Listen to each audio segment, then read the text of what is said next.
Hi everyone, this is Zunker Chapter 14, Career Development and Transitions of Working Adults. Multiple career choices over a lifespan, as we discussed in the previous chapter. Now it's a lot different than back a couple of decades ago. Probably your parents or grandparents had one job and they probably stayed at that job for their most of their lives. And now, because of technology and everything, and also the rise of various types of jobs that you can have, um, you are now able to actually have multiple careers. When working, people are either self-directed or encouraged to sharpen their knowledge and learn new skills. So that's definitely something that's very true. Let's say that you're working at a company and technology changes. Hopefully, they will say, hey, would you like to take a class on this? Or you might even promote it yourself or advocate for yourself and say, I would like to learn more about, this. And hopefully they will provide those things for you. If not, fund you so that you can actually do that through going to conferences, going to workshops, trainings, and stuff like that. Some companies provide in-house technology-driven instruction, coaching, and mentoring. Workers are to assume more responsibilities for being a viable employee. So what we're saying, or they're saying right there, is that, as you're working, you should encourage yourself to start to learn new things in the field. And this is why for counseling, we usually have a lot of conferences. And when you attend a conference, you're networking, but you're also learning about the trends that are going on in society right now. Just because you read a lot does not mean that you are covering everything and need to know everything that's going around. But by attending a conference, you're like, oh, I picked up some stuff, that information that I didn't know was important until I was there. And that's something that we are encouraging you and your clients, if they're learning how to maintain their job or decide they're going to move to a different job, how they can better themselves. Globalization and job security, pays increases are no longer tied to longevity. So what that is saying is just because you work there for, let's say, 15 years doesn't mean that you're going to get paid more than someone who's going to offer the company, let's say, a new idea or perspective on how to accomplish this job. And sometimes you'll hear your elders going, I've been working here for 30 years, and then this 20-something-year-old kid comes in and is making a ton of money as my boss. How is that happening? And part of that is because the technology might be changing, and that's why that new person that's hired, who might be younger, might also be making more money. Pay for performance. Unknowns and uncertainties that place greater responsibilities on individual initiative and commitment to lifelong learning. Personal strength and endurance to compete and learn new skills in multiple job roles and in different work sites. So what that is basically saying is, as you're working in a place, we hope that you're motivated to learn and better yourselves as you go along. Some feel threatened by the uncertainties of the future and diminished availability of regular work. View organization as being less important and having further reacted by expressing poor attitudes about work, delivering lower performances, and less motivation about work. So what that is saying, for those people who don't recognize that, they might become upset, sad, disillusioned, jaded over this. And that's something that we don't want them to do, because when you have a bad attitude, most likely people are going to see that at the workplace. Pay for performance or pay for knowledge makes people focus more on career development than commitment to a particular company. So what that is saying is that even though you might work there for a long time, it's not the same thing as someone who might have new innovative ideas. So you're paying, or people are paying you because you are thinking outside the box in an original way that might actually be really helpful or beneficial. Knowledge workers are people like x-ray technicians, paralegals, office technologists, and dental technicians. Have formal education and participation in continuing education, and see themselves as professionals rather than just workers. So for those people, if they actually pay attention and know the new technologies, let's say an x-ray technician, we're not going to use the same x-ray machines all the time. And so you're going to need to understand, how is it going to go from, let's say, those kind of photograph film to digital, right? How do you use a computer and understand how to use that program, that software that makes you now going to become a professional in this field, as opposed to just someone who knows how to do the technical stuff. Same thing with paralegals. Laws change, and if you keep up with it, you'll understand that and how people are going to apply that to contracts and stuff like that, so forth and so on. biopsychosocial framework and life events.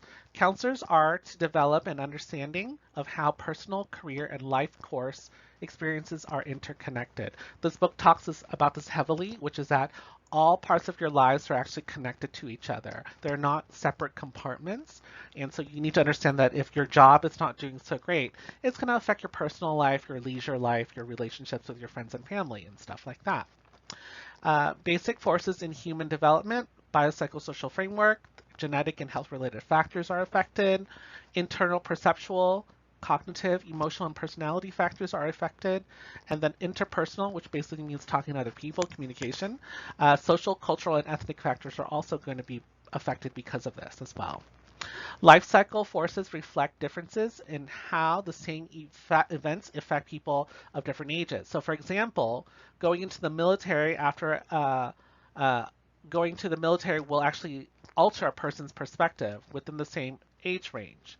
So, here's an example. Let's say that after high school, you're about 17, 18, 19 years old, and then one person's going to go to the military for 10 years. So after that, they're gonna leave maybe around 29 years old.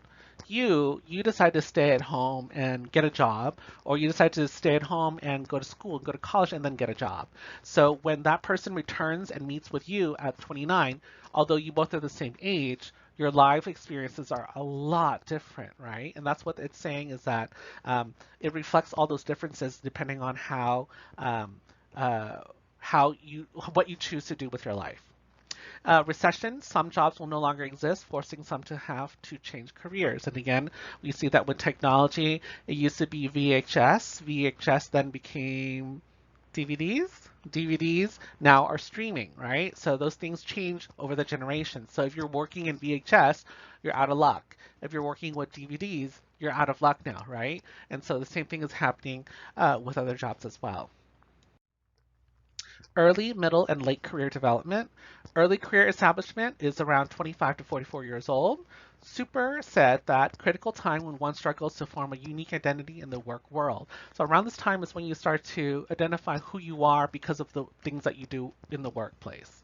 Erickson said that balancing intimacy and isolation while also attempting to maintain a unique identity in the process of developing relationships. So what that is saying is that you're going to go through a period where you're not only just working, you're probably going to date and have a family maybe during this time period, right? So you're doing a bunch of different things at one time. So things can get very complicated and messy because of all these things that you're balancing at one time, which is why this chapter is all about, again, that they're all interconnected at the same time. Establish time to establish oneself in the workplace, of course, like we said before.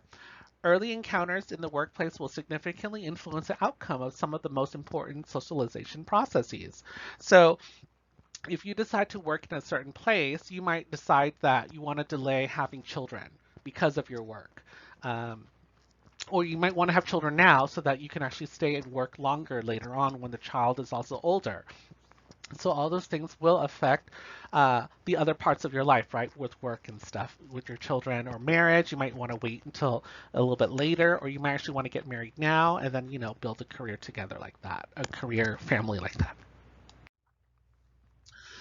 Supervisor and coworker relationships, especially with teamwork, counselors want to explore with the client to see what was the reason behind quitting work or changing careers. So that's something if you're working with a client, you want to, explore the real reasons why a person left. They might say, it just, it was just time for me to move. But really it's because they really hated their boss or their coworker or whatever, right? So you want to be able to actually talk to them about it so that you can really find out what the true reason why someone had left their work. Objective indexes is salary, merit pay, which is basically the longer you work there, the more money you make, maybe regulations or policies. Subjective indexes are meeting expectations, goal attainment, match between personal needs and employer needs. So maybe they left a job because they're like, you know what, I've already done everything I needed to do in this job. I think I need to move on to the next thing now. And that's what you might feel when you guys are working in your fields as you grow older. Some people leave a job for another similar job, but just at a different location. And again, some people want to do the exact same thing, but just at a different place because they need to move, their family wants them to move, or they want to move, something like that. Career anchors. So anchor is basically something that holds you down, right? Career anchors develop over time and are not easily changed. Core values, interests, and abilities that are developed during your early career. So these are the reasons why you might want to stay at a specific job. One, technical functional competence, commitment to developing skills within a profession. So you're there because you want to learn about all the different things and develop all those skill sets. Two, managerial competence, desire to assume responsibilities of leading others. So you might have worked here, but now you want to be a manager to manage the people that you used to be because of that. And that's why you might want to stay somewhere. Autonomy, independence is desire to work alone or with or no supervision. So maybe that's the reason why you're there is because you like how you're able to work by yourself and maybe report to just one person and stuff like that. And so you might stay because of that. Security, stability, desire for stable employment. When I was growing up, I was always told get a government job because it's really stable. It's really hard to get fired. So if you want a stability, if that's something you want to have, even if it might not be the most interesting job, that it actually would be something that would be very stable. Five, service dedication, predisposition to help and assist others, because you stay there because you feel like you're a part of a group and you're helping each other and stuff like that. Six is pure challenge, working that is continually challenging. Maybe your job is dealing with a lot of different types of people, and you like that a lot. So you don't need to move around because the spice of life, the variety in the job is good enough for you. Lifestyle integration is number 7. Need to have a balanced lifestyle. So this job allows you to have time with your family, and this is why you want to work here. Or maybe it gives you enough pay so that you can take your trips that you really want. So even though it might not be the best job or your favorite job, it offers these incentives that allow you to continue and do other fun stuff in your life. So then it becomes part of it, and it's good. And last one in this is entrepreneurship, work in environments that require creativity. So entrepreneurship basically kind of means like being able to maintain that business in one way or another. So that might be a challenge for you and you really, really like it because it makes you think, it makes you creative, basically. You can read about temporary workers in box 14.2 on page 362. Mid-career and maintenance stage transitions. Super, the beginning of the maintenance stage, continual adjustment process to improve working positions and situations. So again, this is during that time period where you're trying to keep the job that you have or the career that you have, but you might want to get better and better every time. There's greater self-understanding and identification within the total system of a career field. You're settling in, basically, becoming comfortable in where you are working and becoming happy with the work that you do. And it's not necessarily age dependent anymore. Change during the mid-career time is about new and different technology. Again, we talk about technology being part of our lives, but that's the truth. We all pretty much use computers where we're working, whether it is to document or to process information or get information or something like that. Product demand, market forces, and changes in the labor market. Again, these are reasons why people might change in the middle of their mid-career. Developing positive growth orientation in workplaces. Know the difference between real barriers and perceived barriers. Real barriers is that you realize if you want to change this because you're not getting much out of it anymore. So that's no growth or very slow growth. And then organizational decline. It's like, you just don't like where everything is going.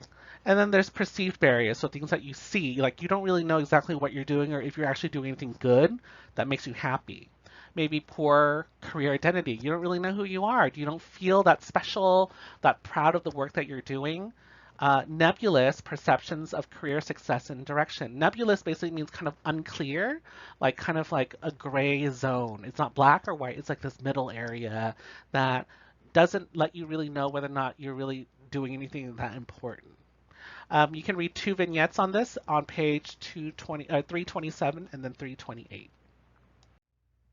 Mid-career is a time when people develop an increased awareness of the long-term dimensions of a career and shift their focus from work world to personal roles, such as parenting, civic organization, that might be things like the church, the community-based stuff, or you're caring for your aging parents. So this is a really wonderful time for you to bring this up in your with your family, your parents maybe, and say, hey, when was it that you were kind of comfortable with working with what you were doing? Was it around, your 30s and 40s and 50s? And if so, what were your main concerns during this time period? Was it starting a family, or was it, contributing to the community, or because you have to now help take care of your aging parents, that your jobs have shifted or something like that? Ask them and see what they say. You'll be, I'm sure, pleasantly surprised about how people say those things, or maybe they might have been laid off, right? And that might be a different thing as well. So ask them and find out how did they perceive their lives during this time. A loss of job is very disturbing to people at this point in their career development. Starting over to reach the point of establishment in career can be stressful and affect mental health. So let's say that you've been working on a job for 10 years and you didn't think that you would get fired or laid off, but suddenly, let's say the job market has gone down, there is a recession, and you lose your job in the middle of it. You're like, oh my gosh, I've been doing this for so long. What am I going to do now? Or where am I going to go? Am I too old? Are people going to discriminate against the fact that I'm older and I don't know as much as, let's say, a 20-something-year-old that just graduated from a college, with a master's or whatever? So this is also a time where people can freak out a lot too, because they're like, oh no, how am I going to now have kids or get married, because it's going to cost money to do those things, be in a relationship or have children. Late career and transition to retirement, there are a lot of older workers today, and unfortunately that is true, and part of that is because of the government, unfortunately, not having enough money, and so people feel like, they have to now work part-time, even though they should be retiring, because they need to pay for the bills that they have. Changes in abilities and job performances can also be very frustrating. As you're older, it's really hard sometimes for us to learn new things. And so that can be very challenging and can cause us to be depressed or have other types of psychological uh, uh, instability, let's say. Relationship changing, again, what do? Your friends who you've been working with and stuff like that are no longer your friends because you don't work there anymore, or no one works there anymore. Age discrimination, like we just talked about. Health concerns, like I'm older, I don't know if I can stay and do the things that, if I was in my 20s or 30s could do. Family factors, maybe your partner is now sick because they're a little bit older or they acquired a disability. What happens now? And when and if to retire. Can I retire at 65, or am I going to have to retire at 70? Um, Bridge employment is part-time work in which the person continues in the same work environment, but with reduced responsibilities and time to commitments. So that means kind of slowing down the same job. So instead of working 40 hours, you're going to work 30 hours instead, and then might be then 20 hours and stuff like that. So it's slowly reducing it, not just like going from 40 hours to 0 hours, because that can be a very total shock to the person mentally and physically as well. Allow people to keep their career identity until they fully retire. So it's kind of like a slowing of it, and that might be really, really helpful for a lot of people, because sometimes when you don't have a job, you don't really know what to do with yourself. And imagine doing that for the rest of your life if you're retiring. It can be very, very depressing. Question: are aging workers more motivated to do good work than younger workers are? What do you guys think? Okay. Age is not a good predictor in blue and white collar jobs anymore. Older workers can be as competent as younger ones and typically have more positive attitudes towards work. And the reason why is because they understand the ebbs and flows, the highs and lows of a person's career. So like, you know what, I got this, I understand this. But part of that is, if they are lifelong learners, like we were talking about, they're also going to be able to work long hours and last for a very long time in that career, even into their 60s and 70s and so forth, because they understand how work is, right? They've gone through recessions, they've gone through all these things, and they know how to handle it, and they know that it's going to bounce back. Older workers seem to be more satisfied in their jobs, more involved in their work, and less interested in finding a different job. And if you're younger, you might go, I'm still young, I can bounce from here to there. But as you get older, you might go, you know what, I kind of like this place, I think I want to stay here for the rest of my life. And so that might be something as well. Okay. Older workers make up the largest percentage of people taking courses designed to improve their technical skills. So right there, you know that people are actually going back to school because they understand that with more skill sets, they're going to last longer. They have accepted the downside of their job, realizing that it could be difficult to find a new job. So if they don't learn and they, let's say get laid off because they don't use that computer program anymore or they don't use this system anymore, um, they're going to have to actually find a whole new job. And just taking classes so that you can be, on to the new technology is actually something that's very useful, and they understand that. Super says that this is the stage of decline, pre-retirement considerations at this time period. Accept a reduced work role and leaving a highly involved work identity. So as you get older and you're older and stuff like that, you're going to start to go, you know what is the important things in life? If I don't have to work anymore because I can retire, maybe I can actually do other things for my community or focus on my family and all these other things. So they're okay to slowly, work less during this time and maybe even do that bridge economy that we were talking about before. Pre-retirement counseling. So before a person retires, you might want to help them prepare for that retirement. So there's limited retirement programs and comprehensive retirement programs. So let's talk about the limited retirement programs. That is, provide guidance in pension planning, so how to manage your money, Social Security and Medicare information, how to apply for those things, health insurance options, and then information on retirement benefits at various ages of retirement. So, you want to help them maximize their money. And if you want to work in this field, and I actually know people who graduate from rehabilitation to become kind of like financial advisors.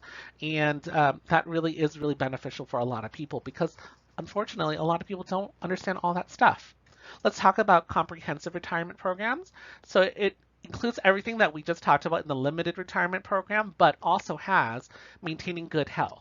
Right, so this is preventing you from acquiring certain types of disabilities such as diabetes and stuff like that. Marital and emotional aspects of retirement. What happens if a partner is not retired and you're retired? Then there might be some tension between the two, okay, or whatever it is. Leisure activities, relocating advantages and disadvantages. So things like what do you do for fun, and then also now how can we fix any of the problems that you might encounter as you come to retirement. Legal concerns such as preparing your will, real estate planning, and then inheritance laws. And then also there's family relations, employment possibilities, like, maybe you can do part-time work if you're retired. And of course, lifestyle changes, like are you going to travel more? Are you going to now do all the things that you wanted to do, but you couldn't because you were working so much and stuff like that. Discovering the significance of life roles and potential conflicts. So now we're talking about your life role as a worker or an employee, but also a homemaker. Maybe you also are having a family. How does that look like? Leisure time. What do you do for fun? And then also citizen. Who are you as an American citizen or let's say a community member in your neighborhood? Each life role increases or decreases in importance according to a person's current status, right? So maybe for the first couple of years that you're working or the first 10 years that you're working, you're really about making the money, making the money, making the money.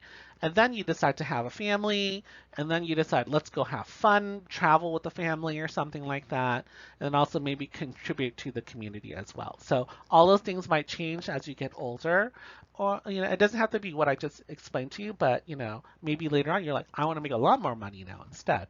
It's going to be various. It varies for every person. Worker role. Some work for the good feeling of working. Primary reason is a way of making a living or money. Some work for social status or self-identity. Some people are very proud of the job that they do. See it as a combination of all the above as well. Some people see all of those things.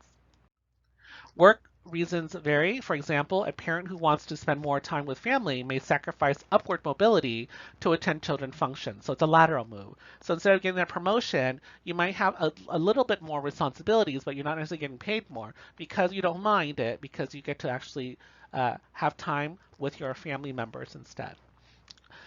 With the internet, people can work together when everyone is far apart as well, because that means like kind of like working from home.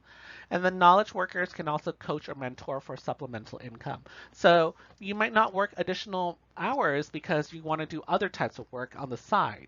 Okay. Homemaker roles.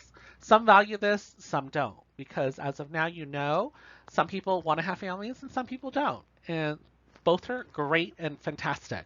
So again, it really does depend on the person. A mother may see homemaker role as a major role. Currently, it is also house husbands in the mix. So sometimes it is the wife if it's a heterosexual or straight couple.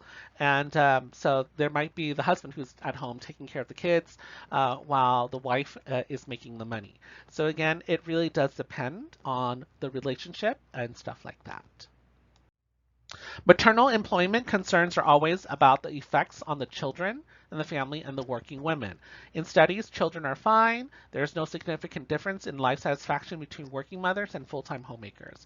So what that is saying is that in studies, children tend to be fine if they see their mom working outside of the home. Obviously, if you are a homemaker, you're actually doing a lot of work, and it's a lot of work that doesn't get paid, financially. It's more about that, feeling of satisfaction that you're raising a good family, a family the way you want it to be raised. When a mother is stressed out, it is dependent on spousal support, dependable health care, and share of family responsibilities. However, we also don't want, let's say, mothers to be overworked as well, right? So that's why we discuss it here is, does the partner offer any help with the home, the family, and stuff like that. Dual earners and dual career families. So there's actually a difference between these two. Difference is that dual career families focus more on career mobility as well. Dual earners are just when both parents are working. So some of you guys might have parents who are just dual earners, which means that they're just working so they can make money, so they can pay for bills and stuff like that. They don't really necessarily have a career, right? They might just be working at a place just because it's convenient.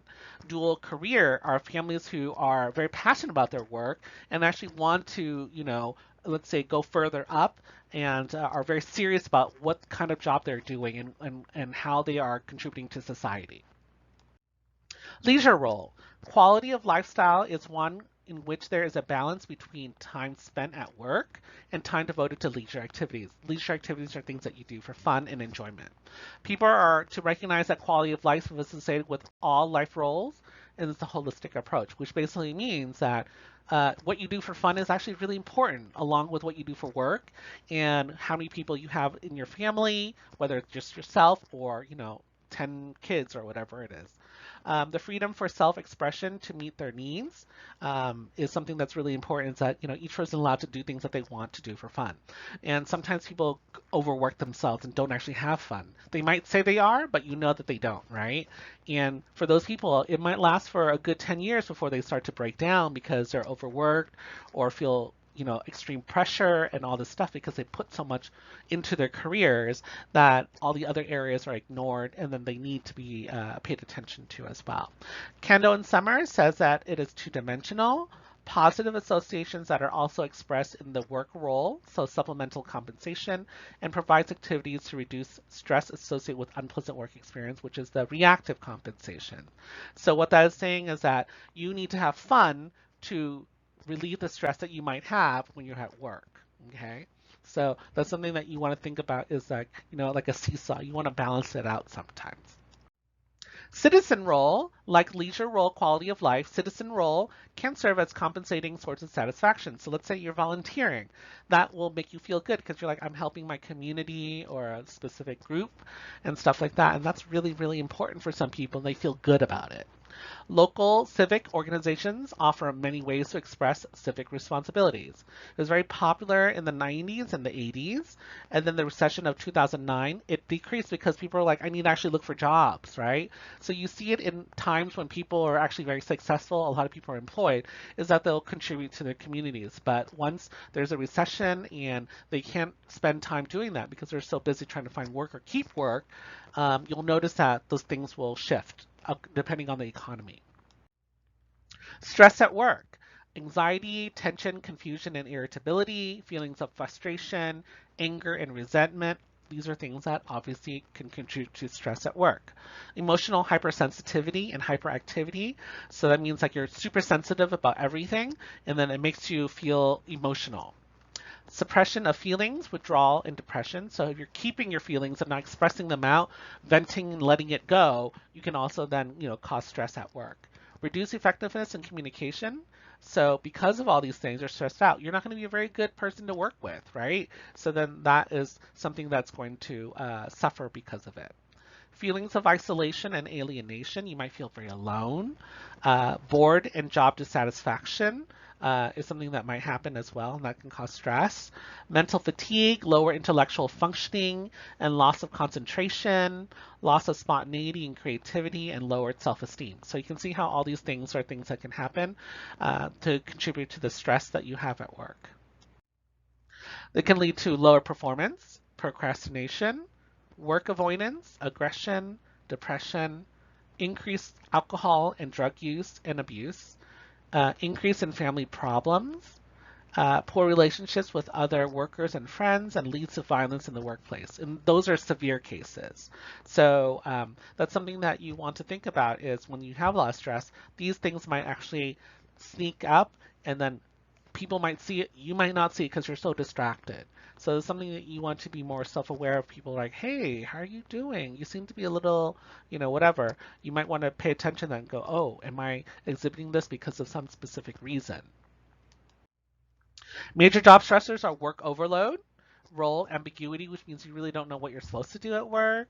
Techno stress is if the programs of computer technology keeps on changing too fast for you. Under and over promotion. So that means that some people might get promoted, some people don't. Why is that?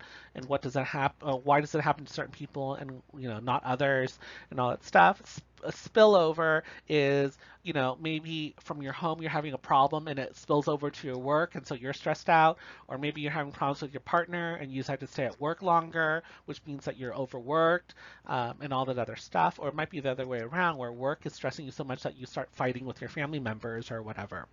Electronic performance monitoring are sometimes at different workplaces, they will have programs that will monitor to see whether or not you're working. So you're kind of always on your feet or your tiptoes all the time, and it doesn't make you feel good. So here's an example. For some computer programs, what you do is if you don't touch your computer in 15 minutes, it will shut down. And they'll say, why are you not using your computer? And then that reports it to your boss, like, hey, you haven't touched your computer for 15 minutes. What's going on? Why did it happen? And so that can cause anxiety for certain people. Work overload, compromise between quantity and quality of performance. Sometimes if you're like saying yes all the time to everything and you should really be saying no or prioritizing, then your work quality might actually suffer for it. Role ambiguity, workers are uncertain as to what management expects in the way of accomplishments. High levels of anxiety and tension, like, I don't know what they're wanting to do. I don't know what they want me to do. I don't know what I'm doing. I'm trying to understand, but I don't really know, and they won't answer my question. So because of that, you don't really know who you are as an employee. Technostress, again, changing technology in the workplace, causing many workers to feel stress when required to learn a level of skills. Under and over promotion, some workers think their skills or hard work are not appreciated by their superiors and are overlooked. Some are promoted and cannot meet the demands of their job requirements. Sometimes when you get a promotion, you actually get more work, or often you get more work. And for some people, like, oh, wait a minute, I didn't realize it was going to be this stressful. I kind of want to go back to my old job, right? So it's something that can also happen as well. People don't always are aware, people are not always aware that promotion also includes more work. Spillover, when what happens in one life role affects the other life roles. For example, stress at work is causing problems at home. And electrical performance monitoring, or EPM, management uses EPM to evaluate the productivity and behaviors of workers online, and is considered the most stressful for employees because they always feel like they're being watched.